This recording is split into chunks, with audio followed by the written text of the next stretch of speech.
Bank اسلامی اور میزان بینک سودی لین دین نہیں کرتا ہے.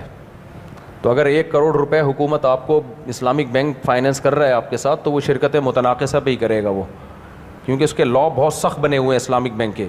اب تک پاکستان میں اسلامک بینکنگ کے لاز بہت سخت ہیں, لیکن ایک گڑبڑ ہونے جا رہی ہے.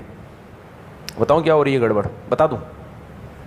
اب تک پاکستان میں جو اسلامک بینکنگ ہے بہت مضبوط بنیادوں پر, ان کی بڑی سخت نگرانی ہوتی ہے, دائیں بائیں نہیں ہو سکتے. زیادہ ہم فتویٰ دیتے ہیں کسی بھی اسلامک بینک یا کسی بھی اسلامک ونڈو سے آپ معاملات کر سکتے ہیں, لیکن ایک بہت بڑی گڑبڑ ہو رہی ہے.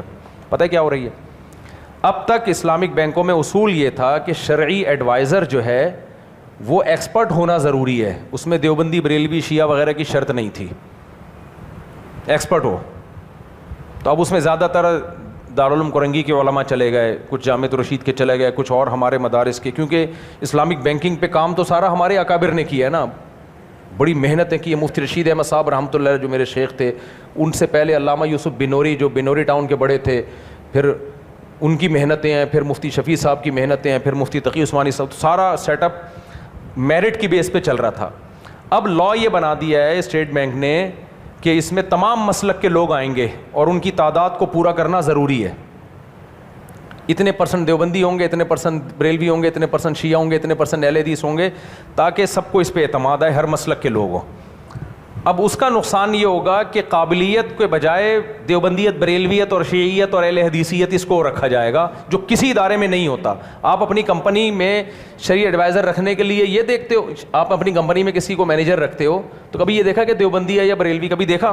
اب بولتے بھاڑ میں جائے, تو بریلوی ہو, تو بھاڑ میں جائے, تو دیوبندی ہو, میرا کیا لینا دینا, تو اس کام کا ماہر ہے یا نہیں ہے؟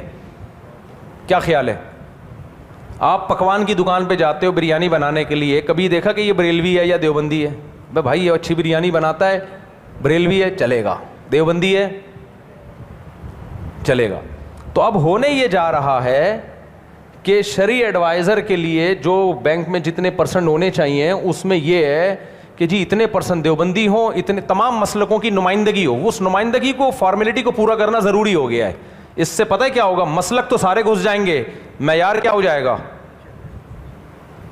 معیار نیچے آنا شروع ہو جائے گا. یہ بہت بڑا خطرہ کھڑا ہو گیا ہے, اس پہ آواز اٹھانی چاہیے کہ بھائی قابلیت دیکھو, پھر بھلے شیعہ ہو, بھلے بریلوی ہو, بھلے اہل حدیث ہو, ہمیں اس سے کوئی غرض نہیں ہے, قابل ہونا چاہیے. تو قابلیت تو اتنی آسانی سے پیدا نہیں ہوتی نا, وہ تو بڑی فقہ کو پراپر پڑھنا پڑتا ہے, اس میں عربی میں مہارت ہونا ضروری ہے, تو وہ ہر ایک میں تھوڑی ہوتی ہے. بہرحال اگر ہے کسی میں, چاہے پھر وہ بھلے شیعہ ہو, سنی ہو, ہمیں کوئی اعتراض نہیں ہے اس سے, لیکن یہ کہ فارمیلٹی پوری کرنا کہ جی اتنے % ادھر سے دیوبندیوں کو لیا جائے گا, اتنے % فلانے کو, تو پھر تو گیا پروگرام, کیا ہو گیا.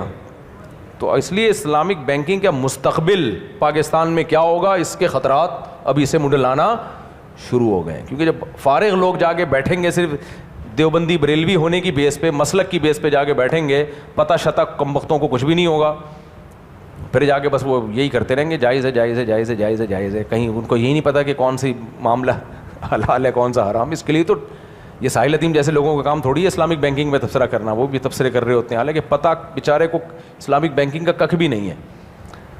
تو اور مذاق اڑا رہے ہیں جناب مفتی تقی عثمانی صاحب کا. آپ ان کا لیول دیکھو, اپنا لیول دیکھو یار. تو مجھے شوق نہیں ہے مسجدوں میں بیٹھ کے کسی کا نام لے کے مخالفت کرنے کا, لیکن اپنی عزت کروانے کے لیے دوسروں کی عزت کرنی پڑتی ہے. اور ہماری بے عزتی کر دو کیا ہے, اتنے بڑے عالم کی یار مفتی تقی صاحب کے آپ خاک کے برابر بھی نہیں ہو, اتنے بڑے لیول کے آدمی کا نام لے کے آپ ان کا مذاق اڑا رہے ہو, تو یہ غلط ہے. اور بینکنگ کے مسئلے میں آپ کیا ہو, کیونکہ بھائی ہم نے تو پہلے ہم نے فقہ 8-9 سال پڑھا, دور حدیث کیا, اس کے بعد جا کے تخصص کیا, پھر اس کے بعد جا کے بینکنگ میں 1 سال الگ سے پڑھا ہے, پھر جا کے ہم نے رائے دی ہے کہ کہاں سے جائز ہے کہاں سے. آپ نے تو کچھ بھی نہیں پڑھا ہے, تو ایسے بیٹھ کے